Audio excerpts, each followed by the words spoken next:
Faro en la noche.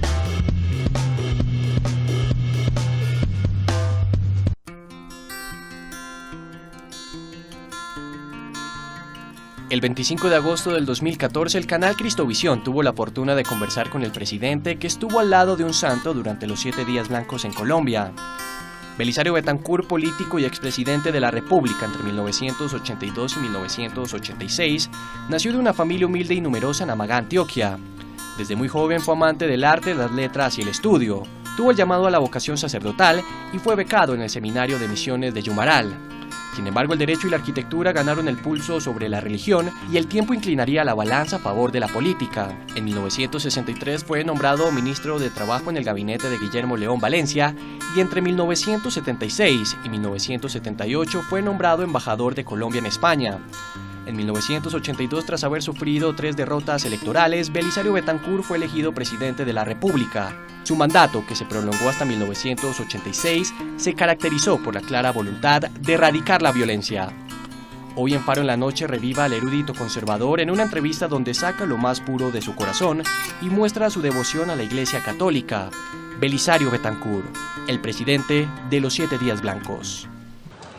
Queridos cristovidentes, estoy muy emocionado en llegar a este lugar y compartir con alguien que tiene mucho que decirnos de estos dos santos, San Juan XXIII y San Juan Pablo II. En el lugar donde estoy le agradezco mucho al presidente Belisario Betancur por acogernos en su casa. Respira esa atmósfera de estos dos santos.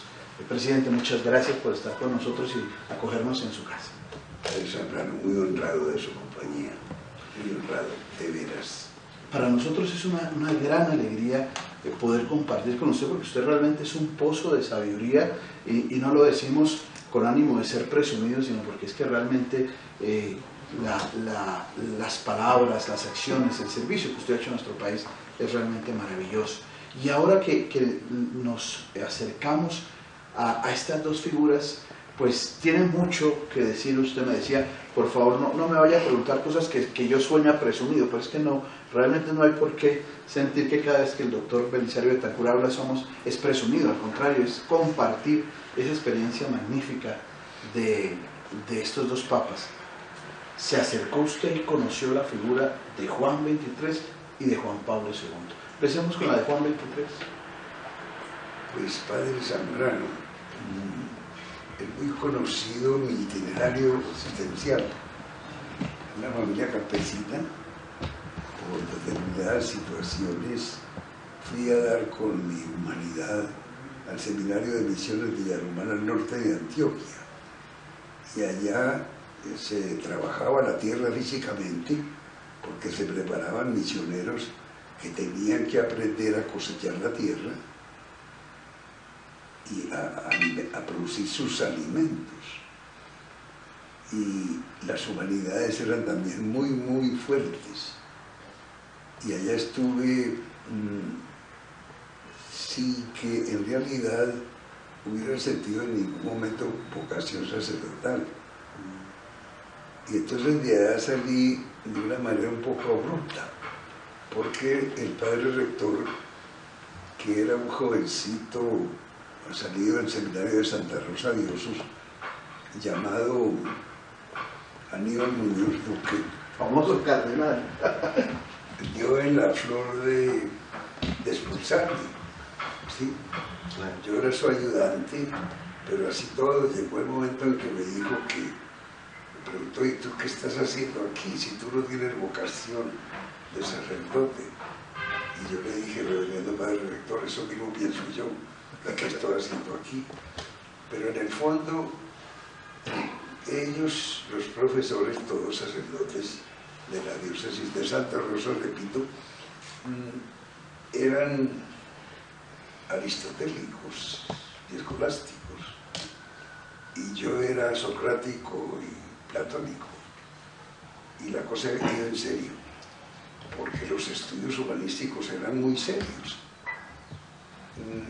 Discurríamos en las lenguas clásicas, naturalmente en latín.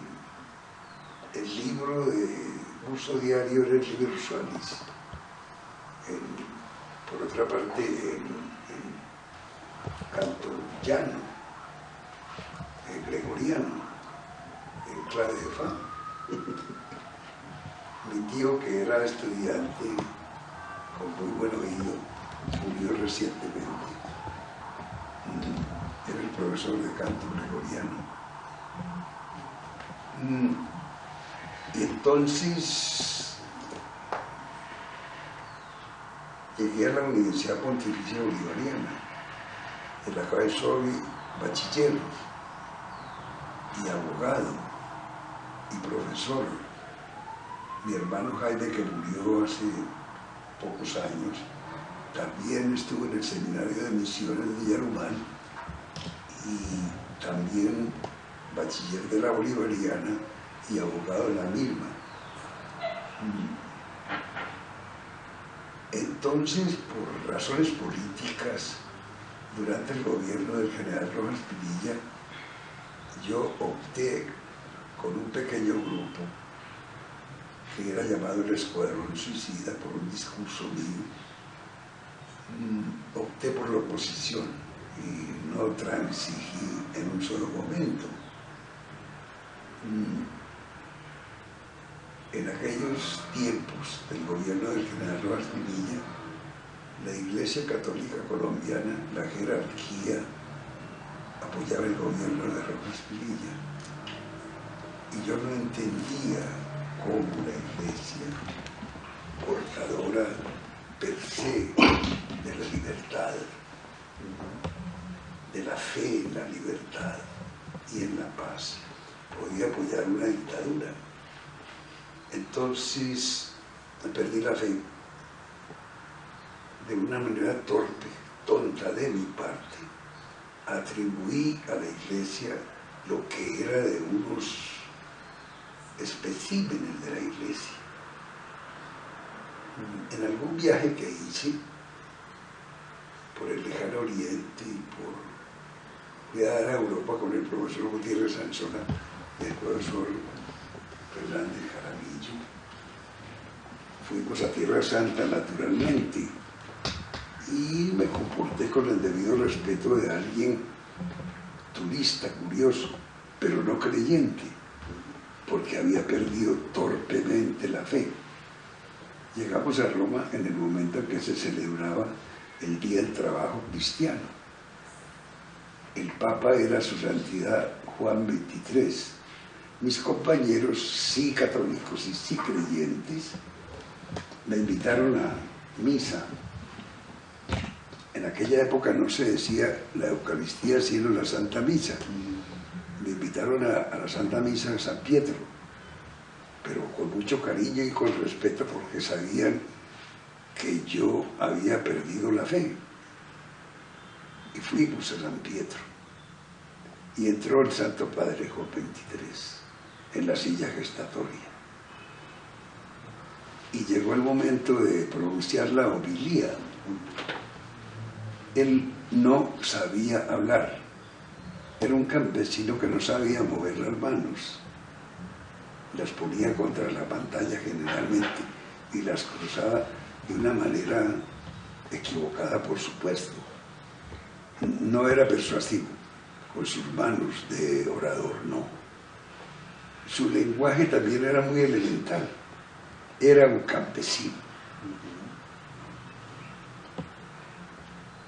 Pero un campesino por cuyos labios hablaba alguien más. Hubo un momento en que al final de la homilía, pues, ante la perplejidad de mis compañeros, yo caí de rodillas llorando. Creí. Eso es muy emocionante. Fue un momento muy profundo. Y creí hasta hoy, por los años de los años. ¿Y guardó usted ese recuerdo de Juan XXIII? Sí. Sus Sí. amigos cuando dijeron, me imagino que le dieron decir, Belisario, ¿qué ha pasado? ¿Qué sucedió? Sí, fue muy conmovedor. Todo fue muy conmovedor. Porque nos abrazamos pues nos abrazamos en la fe y en la iluminación. Había alguien por ahí rondando. Se le puede dar el nombre del Espíritu Santo. Claro. Esta experiencia tan bella que usted tuvo con el Papa Juan XXIII, ahora cuando la Iglesia lo canoniza, ¿qué le trae a su memoria además de esta experiencia? ¿Qué se representó Juan XXIII para el mundo? Bueno, la verdad, Padre Zambrano, él esplendía santidad, irradiaba santidad. Sus resplandores eran de santidad. Era un campesino que irradiaba santidad. Desde luego, todo bondad, todo caridad, todo afecto, todo amor. Yo lo había canonizado desde entonces. ¿Ah, sí? Yo lo tenía canonizado, sin duda, en mi corazón.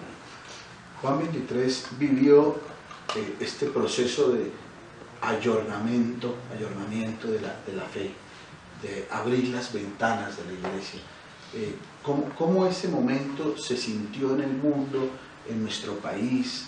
Esa idea de que la Iglesia iba a responder al mundo con el concilio. Bueno, recordemos que trastocó todo. Trastocó las costumbres, trastocó el modo de pensar, el modo de acercarse a los sacramentos. Nos revolucionó, involucionó a todos. Y el sentimiento era de admiración, de perplejidad, por supuesto, de asombro y de afecto, de cariño. Es que daban ganas era de abrazarlo, de tocarlo. Era un ser extraterreno, sin duda. Le repito que yo ya lo había canonizado. Hay que contar esta anécdota, usted me la contó, pero es que hay que contarla. Después de que ese padre, Aníbal Muñoz Duque, lo expulsó del seminario, se encuentran de nuevo cuando era cardenal y presidente con el nuncio Achervi. ¿Cómo fue eso? El padre Muñoz Duque era miope. Ajá. Y cuando lo nombraron obispo, sus discípulos atrevidos y unos vagabundos, como todo estudiante generalmente, le decíamos el obispo. El obispo. Bueno, pero yo era muy estudiante y era su ayudante. Seguimos siendo muy amigos toda la vida, toda la vida, toda. Él fue el que me consiguió un sitio en la Universidad Pontificia Bolivariana, que entonces era Universidad Católica Bolivariana, en Medellín. Bueno, pero nos volvimos a encontrar al cabo de los muchos años en Bogotá. Él era el cardenal Muñoz Duque y yo era el presidente de Betancur. Se despedía el señor nuncio Achervi. Había sido nombrado por el Santo Padre nuncio en Hungría, donde estaba prisionero asilado en la Embajada de los Estados Unidos muchos años. Monseñor Vicente. Y entonces se despedía el nuncio, Monseñor Achervi, que había estado en la Embajada de la República Dominicana, secuestrado. Bueno, se despedía y entonces hizo una recepción con el cuerpo diplomático y con funcionarios. Yo tengo un feo vicio, que es que cuando me invitan a una hora, llego a esa hora. Es el principio de entropía, es un respeto al otro. Y llegué a la hora señalada a la nunciatura, pero no estaba sino el señor nuncio y su eminencia el cardenal.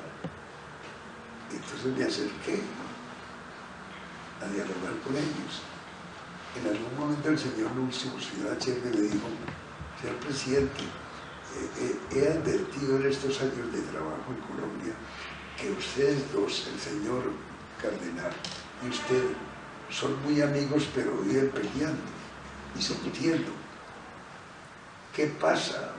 ¿Puedo saberlo? Ya me voy mañana, puedo saberlo. Entonces su eminencia el cardenal Muñoz Duque retomó el habla paisa y en voz baja me dijo: contale vos, presidente, contale vos. Y el señor Luis me dijo que me cuente qué. Y le dije: pues, señor Nuncio, yo le he oído decir a su excelencia que su eminencia el cardenal es un santo. Mérmele, mérmele. El señor Nuncio dijo: ¿qué es eso de mérmele? Y bueno, es un modismo, rebájele. Dijo: ¿por qué? Y dije: pues no será tan santo un rector de un seminario que expulsa a un campesinito que no tenía ya hogar por determinadas circunstancias, y él me expulsa del seminario. Y entonces el cardenal Muñoz Duque: sí, pero contale por qué te eché. Y el señor Nuncio: sí, señor presidente, ¿por qué? Y pues yo creo que los profesores y el rector eran escolásticos, aristotélicos, y yo era socrático y platónico, y la cosa iba en serio, iba muy en serio. Entonces no nos poníamos de acuerdo. Pero también pienso que fue una especie de premonición del señor rector, porque si no me expulsa, a lo mejor el cardenal era yo. Modestia aparte. Estamos en este contexto gozoso de la celebración de San Juan 23 y San Juan Pablo II, conversando con el expresidente de la República, el doctor Belisario Betancur. Haremos una pausa y seguiremos.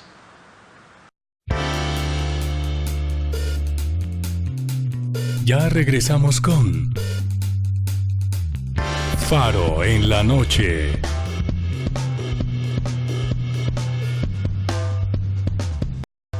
El presidente Belisario Betancur Cuartas murió. Su historia es apasionante. 21 hermanos, la mayor parte de ellos murió por pobreza. Él, con un esfuerzo muy grande, luchando, investigando, logró ser líder y más adelante presidente de Colombia. Su pasión fue la paz, inclusive llegó a firmar la paz con la FARC. Después fracasó por irresponsabilidad de ellos y por masacre a su partido político, la UP. Sembró las semillas para la paz con el M-19, se obsesionó, hizo todo lo que pudo por la justicia social, y la preeminencia del país fue la cultura. Estamos celebrando estas dos canonizaciones, y la figura de San Juan Pablo II se constituye para el mundo y para nuestro país en algo muy recordatorio, muy significativo, muy profundo. Quisiera que nos contara cómo fue esos primeros encuentros de usted con Juan Pablo II. Pues, padre Zambrano, yo tuve el privilegio de trabajar con la Santa Sede en Roma, en la Curia Romana, en varios dicasterios. Como todos sabemos, los dicasterios son una especie de equivalencia de los ministerios. Y la Santa Sede distribuye los trabajos en distintos dicasterios: el dicasterio Corum, el de alimentos, el dicasterio de la América Latina, el dicasterio de la evangelización, etc. Y entonces yo trabajaba en algunos de esos dicasterios, incluso con el cardenal Echegaray, el cardenal francés Echegaray, el dicasterio Corum, cuyo secretario era Monseñor Iván Marín, ahora obispo de allá. Sí. Y entonces, pues adquirí cierta familiaridad con los temas que se ventilan en la Curia Romana. Además, yo soy graduado en Derecho Canónico Entonces tenía también algún conocimiento en ese sentido. Incluso alcancé a ejercer el derecho canónico en la época del gobierno militar, en que yo no tenía acceso a ninguna clase de oficinas del Estado. Y fue así como tuve acercamiento a los estamentos de la curia romana. Y allá conocí a distintos cardenales, entre otros el cardenal López Trujillo, colombiano, el cardenal Castrillón, también colombiano, los muchos estudiantes colombianos en organizaciones eclesiásticas. Y un día fui agradablemente sorprendido porque el señor nuncio me comunicó que había sido que su santidad Juan Pablo II había creado la Academia Pontificia de Ciencias Sociales de 32 personas del mundo entero, y había escogido 3 latinoamericanos y yo era uno de los 3. El otro era el profesor Jack de la Argentina y el otro el profesor Borandé de Chile. Y yo no salía de mi perplejidad, pero por supuesto al mismo tiempo de un asombro agradecido. Y entonces comencé a actuar en la Academia Pontificia. El presidente que tuvimos fue el profesor Malambo, economista francés. Él se enfermó y después fue reemplazado por el sistema de cooptación. Los miembros de la academia hacíamos el escogimiento y se le pasaban unos nombres a su santidad, para que su santidad, por supuesto, de esos nombres hiciera él el escogimiento. Y fue así como el profesor Malambo fue reemplazado por la profesora María Glendo, que era la decana de la Facultad de Derecho de la Universidad de Harvard.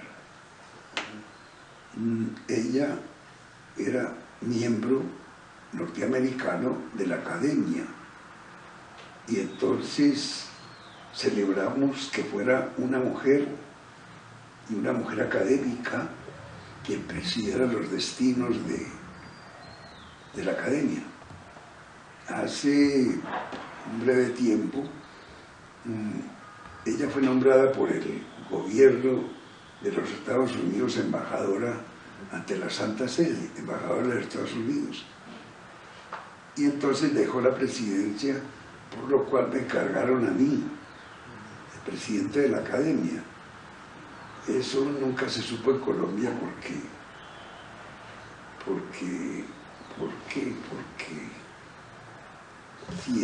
cierto pudor de aparecer dándomelas. Y yo acepté la condición de que cuando la profesora Glendon regresara, porque ganaba el partido contrario al suyo en los Estados Unidos, pues yo le devolvía la presidencia. Y así ocurrió. Hoy por hoy la profesora Glendon es la presidenta de la academia. Y fue así como tuve cercanía a su santidad. En julio de 1986 tuve la grata sorpresa de que me llamaran de la Santa Sede de la Secretaría de Estado y me dijera que su santidad quería venir a Colombia antes de que yo saliera de la presidencia. Y vino, y estuvo los 7 hermosos días que estuvo. Y lo recibimos de una manera hermosísima, en todo el país. Tengo que dejar testimonio de que el doctor Luis Carlos Sarmiento Angulo, que era entonces presidente de la Sociedad Colombiana de Ingenieros, aceptó ser ad honorem quien preparara todas las ciudades que visitaría su santidad. Y lo hizo ¿de qué manera? Gracias, doctor Sarmiento Angulo, gracias, doña Fanny.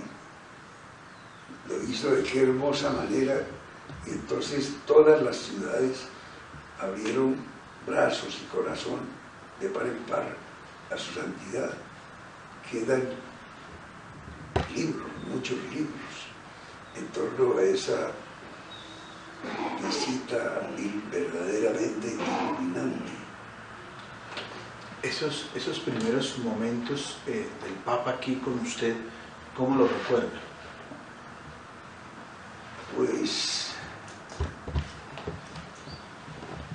lo recibí en el aeropuerto y ahí fueron sus primeras palabras. Y esa noche, en la casa de Nariño, organizamos un encuentro con dirigentes políticos, económicos, culturales, académicos, y una exposición de iconos que ha sido un delirio mío con mi esposa, que de Dios goce. Éramos coleccionistas de iconos. Cuando ella murió, buena parte fueron a dar a mis hijos y a mis nietos. Y sus primeras palabras fueron de aliento para el proceso de paz que veníamos intentando. Fue Armero, en donde llorábamos la tragedia. Y el último paso, después de estar en Chiquinquirá, de estar en Manizales, en Pereira, en Armero, en Cali, en el sur, fue Barranquilla. Y en la Catedral de Barranquilla, donde está, por cierto, el Cristo de la Resurrección del Maestro Leonel Betancourt, colgado en la catedral, pronunció una homilía hermosísima. Mi esposa, Rosalén, y yo lo acompañamos. Y en helicóptero desde la catedral fuimos ya al aeropuerto de Barranquilla. Un avión de Avianca lo estaba esperando.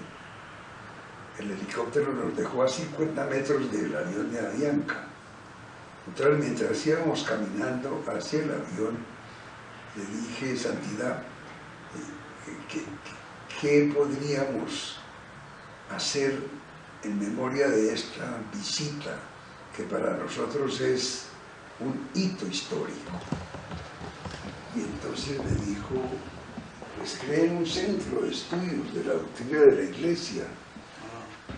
Y yo, rodeado por cardenales, entre ellos el cardenal Casaroli, que era el secretario de Estado entonces, le dije, Santidad, lo vamos a hacer eso, vamos a crear un instituto de estudio de la doctrina social de la Iglesia y se va a llamar precisamente Instituto Juan Pablo II. Y yo, eso no, eso no. El cardenal Casaroli me hizo que sí, y yo le dije, Santidad, como esta prohibición no es ex cátedra, no me obliga. Entonces se llamará Juan Pablo II, para mal de mis culpas, porque todas las veces que asistía a la Academia Pontificia, el profesor Betancourt, ¿no?, que me desobedeció. Siempre lo recordaba por eso. Sí, entonces yo quedaba muy mal. Fue muy cariñoso, muy comprensivo. Le cabían el mundo y las estrellas en su mente preciosa. Fue un constructor de grandes edificaciones de reconciliación de paz, de desarrollo. Fue un gran, iba a decir ser humano, fue un gran ser de más arriba de las estrellas. Vamos a seguir conversando con el doctor Belisario Betancur. Ustedes se dan cuenta que es realmente apasionante conversar con él y ser testigo de todas estas visiones de nuestros santos. Ya volvemos.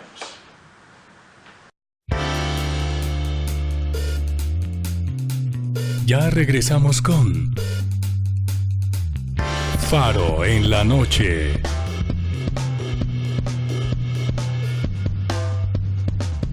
Estamos aquí en el canal Cristovisión con el doctor Belisario Betancur, expresidente de la República, un hombre que tiene en su cabeza este país y este mundo y una mirada muy de corazón a nuestra iglesia. Y estamos hablando precisamente de Juan Pablo II, de San Juan Pablo II. Ahora tendremos con mucha alegría que decir San Juan XXIII y San Juan Pablo II.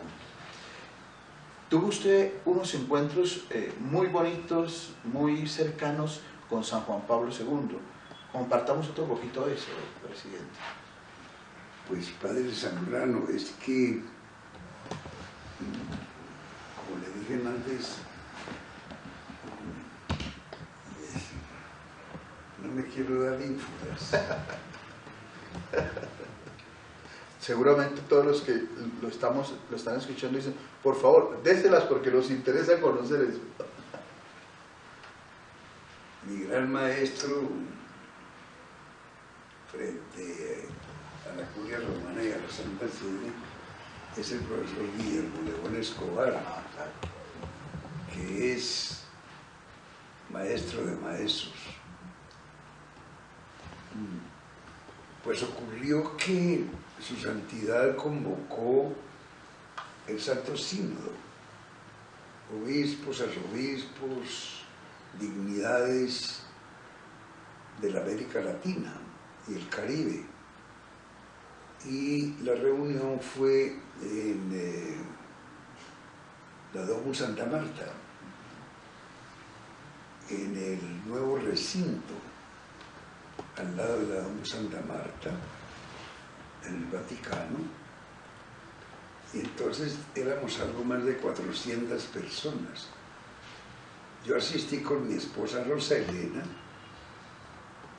por cierto no dejaban entrar sino los ungidos, los delegados, y mi esposa no lo era. Y yo recuerdo que al cardenal Sodano le dije, Eminencia, por favor autoríceme la entrada de mi esposa por las buenas, porque es que la voy a entrar de todas maneras. Y me dijo, ¿y cómo serían por las malas? Y yo no le digo, Eminencia, se lo digo después de que esté adentro. Y me dijo, después de eso, sí, aquí está la credencial, muy bien. Y entonces, eran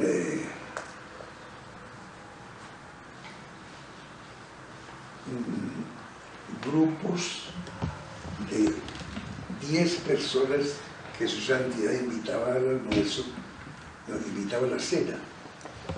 Y Stanislas, su secretario, y él, por supuesto, a cenar. Y entonces cuando me tocó el turno, pasó la cena muy animada, contando cada quien sus vivencias. A la salida de la cena iba su santidad delante y nadie se atrevía a arrimarle por temor reverencial. Yo me le acerqué y le dije, santidad, mi esposa me hizo una pregunta que yo no supe contestar. Me dijo que por qué tan poquitas mujeres. Y yo no supe contestar y entonces acudí a mi círculo, en el cual hay cardenales, arzobispos. Hice la misma pregunta y algún cardenal en tono amistoso, por supuesto, y un tanto frívolo, me dijo, pues no habrá mujeres, o no hay, porque no hay obispas. Y entonces yo le dije, Eminencia, ¿y por qué no hay obispas? Si las mujeres son por lo menos la mitad de la Iglesia de Dios, ¿por qué no hay obispas? Explíquenme por qué. En el gobierno de Colombia yo nombré viceministras, todos los viceministerios, para irlas preparando, y ministras, y me dieron un resultado fenomenal. ¿Por qué no ensaya la Santa Madre Iglesia? Y le pregunté a su santidad, y le dije, santidad, y no supe responderle a mi esposa, santidad, ¿por qué hay tan pocas mujeres? Y entonces su santidad me dijo, eso es una injusticia que habrá que corregir. Le dije, santidad, ¿puedo contar eso? Y me dijo, no. Un interesante recuerdo, inédito, porque yo creo que no, Sí, no se había compartido. que sigue válida la pregunta. Claro. Sigue válida. Sigo pensando, Padre Zambrano, que es una injusticia y que es un absurdo, que no tiene sentido y que no tiene explicación. Las explicaciones que he oído, incluso en la curia romana, para mí no son válidas. Yo creo que debe haber mujeres en las dignidades eclesiásticas. Precisamente el pensar en Juan Pablo II, pensar ahora que también mencionamos a Juan XXIII y el concilio, cree que nos dio esa posibilidad como de darnos el gusto y la seriedad de pensar en una serie de temas que antes estaban vetados. Es que lo que yo creo que es que la Iglesia siempre ha estado vocada sobre los grandes temas que conciernen al ser humano. La Iglesia ha tenido siempre una vocación metafísica, antropológica. La Iglesia no ha legislado o pensado para ángeles. Recordemos, si no, la Rerum Novarum de León XIII o la 40º Anno de Pío IX. Y recordemos la Populorum Progressio. Yo asistí a jornadas en Colombia en torno a la Populorum Progressio en universidades y colegios, cuando vino entonces el Santo Padre. Y la Iglesia se ha volcado desde antes en busca de esas vivencias, carencias y situaciones de conflicto de los seres humanos, en busca de soluciones, no de soluciones utópicas. Hoy envié a la Academia Pontificia un escrito en el cual hablo de las utopías imposibles. No, digo utopías fugitivas, no, en torno de soluciones prácticas, pragmáticas. Y su santidad, en la línea de los grandes pensadores cristianos, en esa línea, pues puso una categoría, una instancia superior muy alta de pensamiento. Desde la antigüedad, los seres humanos parecían no ser suficientemente confiados en sus propios valores. Se necesitó que pasaran años y años, llegar el cristianismo, y el ser humano seguía asido a la divinidad. En la catedral de Aquisgrán, en Alemania, a la entrada, sube uno al coro y hay una silla. Es una catedral gótica preciosa. Hay una silla también gótica de piedra en la cual dice la historia que se arrodillaba Carlomagno de regreso de sus triunfantes batallas a pedir la iluminación del Espíritu Santo, porque ni el propio emperador confiaba en sus propias valencias. La Iglesia ha situado la problemática de los seres humanos en un plano de cogitaciones, de reflexiones, de análisis que es penetrable para todos los seres humanos.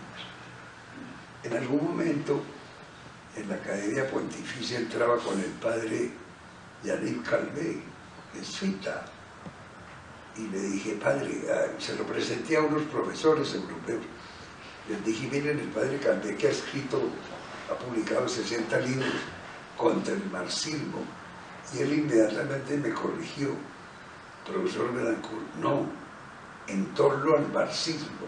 Claro. Dije, disculpe, padre Calvé, claro, en torno al marxismo. Y entonces nos explicó, es que ahí hay muchas tesis válidas, por supuesto, y la Iglesia no las ha desechado, solo que les da un revestimiento válido para el ser humano desde el punto de vista de que introduce elementos de espiritualidad, de que el marxismo carece. Entonces, la gratitud mía como cristiano y cristiano que recobró la fe después de haberla torpemente perdido, es de gratitud con la Iglesia, con el pensamiento de los pontífices, con la manera como nos han roto las tinieblas y nos ha abierto caminos de luz incluso no para aceptar a priori, no, para estudiar y entender las profundidades de los misterios de la religión, pero al mismo tiempo verse iluminados con la claridad de ese pensamiento cristiano. Lo que usted nos está diciendo, presidente, es que estos dos santos en especial nos abrieron a entender el mundo y a entenderlo en diálogo con la Iglesia, y la Iglesia en diálogo con el mundo sobre las circunstancias normales y existenciales de toda persona. No me queda duda, padre Zambrano. Y por supuesto otros pontífices, no elevados a la categoría de santos, pero por ejemplo el cardenal, su santidad Benedicto XVI, con quien me tocó también tener relación en la Academia Pontificia. Su santidad Benedicto XVI, alemán, de profundo pensamiento, sostuvo diálogos con el filósofo marxista-leninista no católico Habermas, y esos diálogos son de un respeto recíproco, de una profundidad tan grande, de diferenciación de las instancias y de las categorías en que cada quien se movía, admirables. Yo felicito a Cristovisión por esta iniciativa de tomar a los dos santos que hoy, domingo, se elevan a la categoría de santos de la Iglesia, de tomarlos como especímenes para mirarlos como ejemplo, al mismo tiempo para venerarlos. Doctor Belisario, este canal lo ve mucha gente en Colombia y en América Latina. Sin lugar a dudas, estos dos papas tienen una resonancia en América Latina. Viendo América Latina en las circunstancias de hoy y a nuestro país, ¿qué podemos extraer de ellos para que dé luces al desarrollo y a la construcción de nuestra condición, tanto de colombianos como de hispanos? Pues no es sino revisar, repasar los documentos que los distintos pontífices han dejado en América Latina sobre la realidad lacerante sobre las desigualdades de nuestro continente, sobre la necesidad de, por lo menos, equiparar el desarrollo, el avance, con el avance de las personas mismas, con la dignificación del ser humano como tal. Una nieta mía, que la doctora Paula Gaviria, que trabaja en el tema de la dignificación de los desplazados, advierte que a estos, a las víctimas, no se les debe mirar como gentes que están pidiendo una demonio, sino como seres humanos que reclaman también el reconocimiento de su dignidad metafísica. Y yo estoy de acuerdo con mi nieta. Me enorgullece saber que está prestando ese testimonio.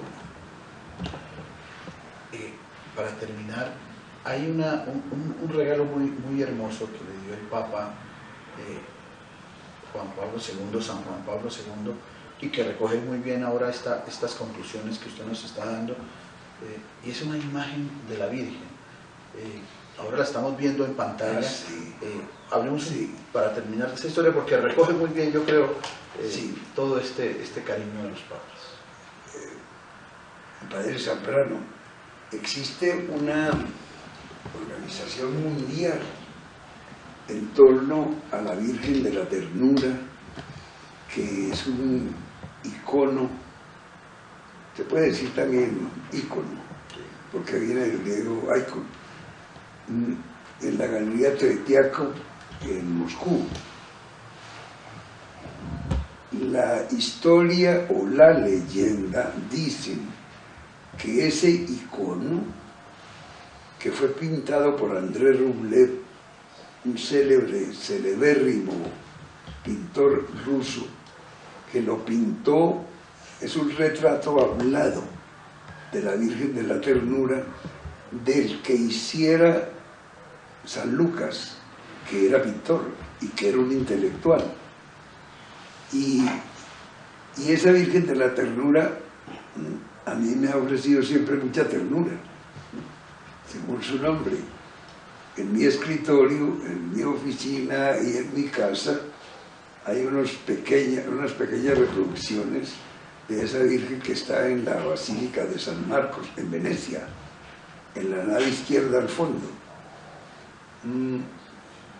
Y esa Virgen de la Ternura está rodeada de leyenda.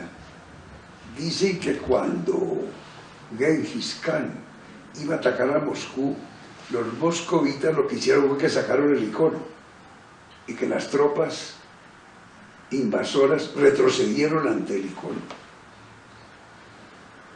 Y hay muchísimos otros ejemplos del carisma de la Virgen de la Ternura. En Roma yo recibí en Italia un premio de la testimonianza en la Calabria, en Vibo Valencia, un pueblo de la Calabria, por los testimonios que yo había dado en torno a la Virgen de la Ternura. Entonces, el Santo Padre, Juan Pablo II, al concluir su viaje, me dejó un testimonio muy bello, la Virgen de la Ternura en mosaico. El mosaico original, hecho por un compañero suyo de bachillerato en Polonia.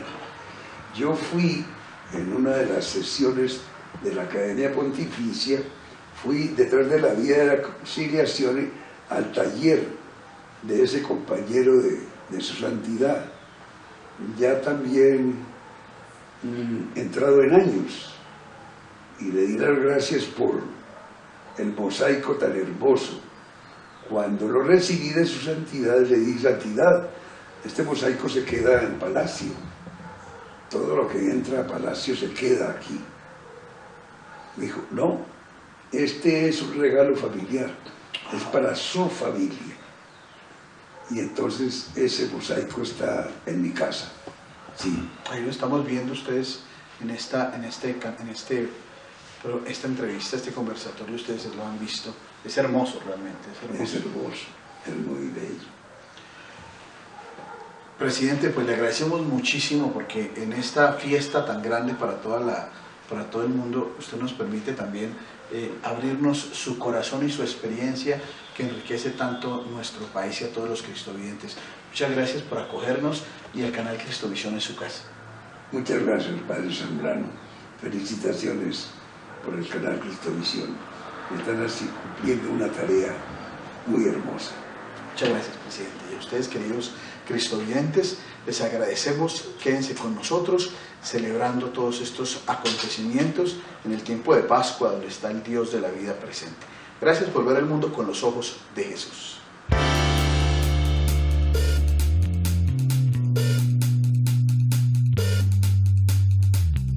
Faro en la noche.